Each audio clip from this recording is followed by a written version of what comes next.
Hola. Estoy aquí. Shoot, English. Okay. Sorry, I thought it was not recording, but it is. Okay, we're back. And then press play right here. Resume video again. Okay. Okay, so we were talking about George Washington usually favored with Hamilton, sided with him. In 1794, Jefferson changes course again and gives up politics and decides to create a home like no other in the world in Monticello. So what we mean by no other in the world is, well, it wasn't like no other. There was many rooms. He took ideas from France and other countries and states that he visited before, and he did that. But okay. Yeah. So that's why it says like no other, and also the agriculture there was amazing, but slaves would usually do the labor for that. Jefferson had an interest in architect now. Jefferson was inspired by many other states and countries and added that in his house. Jefferson owned 135 slaves, which made him the second most counted slave owners in Alabama country. That's a lot of slaves. Owning 135 people for just one house. One house. That's why he said it was like no other. It was literally a lot of acres. Actually, I want to know how much acres this was. You know what? What's it called? Monticello. How many acres? I think I spelled it wrong.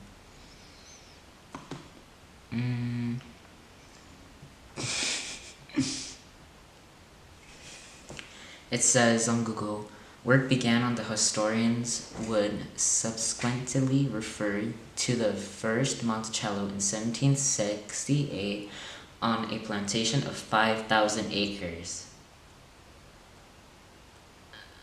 That's a lot of damage. Oh God. How much is an acre? In square feet. And how much is 5,000 acres? 5,000 acres. Oh God, it passes the minutes per one. So 1 acre is equal to 443,560 feet. So walk 43,560 feet 5,000 times. Damn. That's a lot. That's a lot. I don't even know. I'll die. That could be why he had 135 slaves. True. Jefferson wants to take Sally to Monticello, but Sally resists. And in France, they had different rules. The laws are different because she doesn't not have to obey her master. Slavery was no such thing in France. Slaves over there weren't really anything. It was mostly like a maid, basically. Except I don't think they got paid. I'm not sure. Jefferson made a bargain with Sally, saying that their children at age 21 will be given their freedom if she comes with Jefferson to America, which is Virginia, in Virginia to Monticello. Sally and Jefferson had 6 children, but 2 only survived. back then it wasn't like you could just go to a hospital and be almost for sure that you're gonna have your child. So that's why only 2 out of 6 survived. Um, Jefferson rather be known as a famous architect and farmer than a politic. This was during the time when he wasn't as happy when he gave up being a politician because of what happened with George Washington and Hamilton, when George Washington favored on Hamilton's side instead of his side. Jefferson rather, I already said that. He writes, "Those who labor in the earth are the chosen people of God." So in this quote, he basically says people who help the earth or work on the earth are going to heaven. Yeah, basically. 1796, Jefferson comes out of retirement. Well, that's weird. I would stay in retirement, honestly. Just play some games, you know. Comes out of retirement and runs for president. Whoa, that's a big change right there. Against his former ally, John Adams. Wait, isn't John Adams his best friend, though? Aren't you gonna let him win? Well, no. That was a big no. John Adams becomes president, and he is a Federalist, and Thomas Jefferson becomes vice president. He's a Republican. This was for the first term that John Adams served.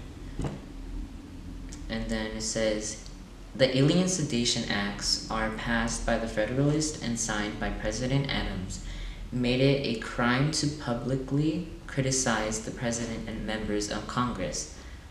Okay, that helps a lot. But what about the vice president? It never said anything about vice president. It just says members of Congress and president. It says vice president was not covered by the Sedation Act. Whoa, so that means you could say whatever you want to the vice president? You're trash. John Adams had someone in prison, of course, for saying that he should be shot in the butt with a cannonball by a New Jersey man.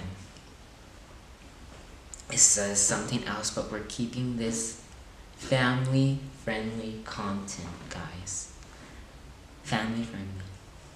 PG or less, but we want to keep it at least PG.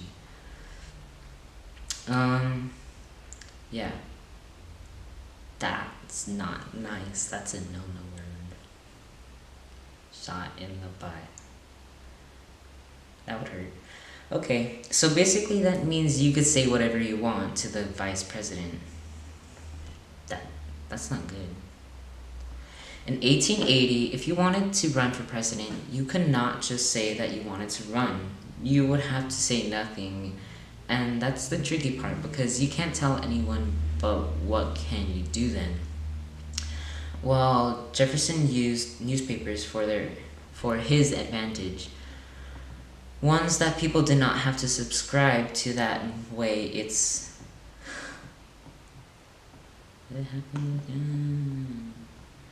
more public. Public.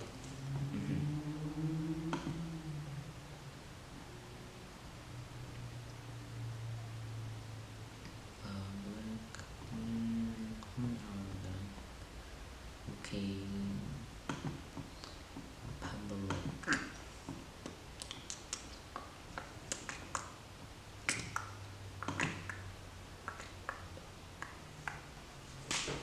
Let me check. Is this going still? Yeah, that's going still. Yeah. Okay. 9 minutes. Ooh. I'm tired. I've been recording since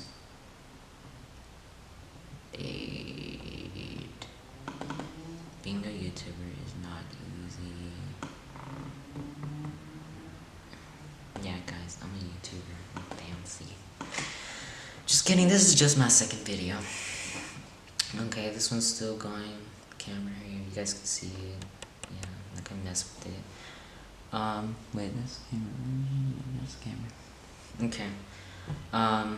Okay, what we were talking about for the computer, I'm gonna finish what I was saying. Advantage, ones that people did not have to subscribe to that way, it's more public. So, that way it's more public, so people wouldn't have to pay for it. It's basically, they had containers and you just pick one up, basically. Jefferson is the most politically ambitious, and he tries to hide this as hardest. Wait, what the heck? And he tries his hardest to hide that from the public. I worded that weird.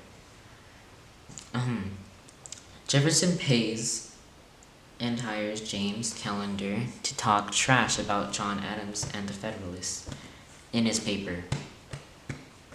Because if he would just say it in front of him, he would be in jail by now.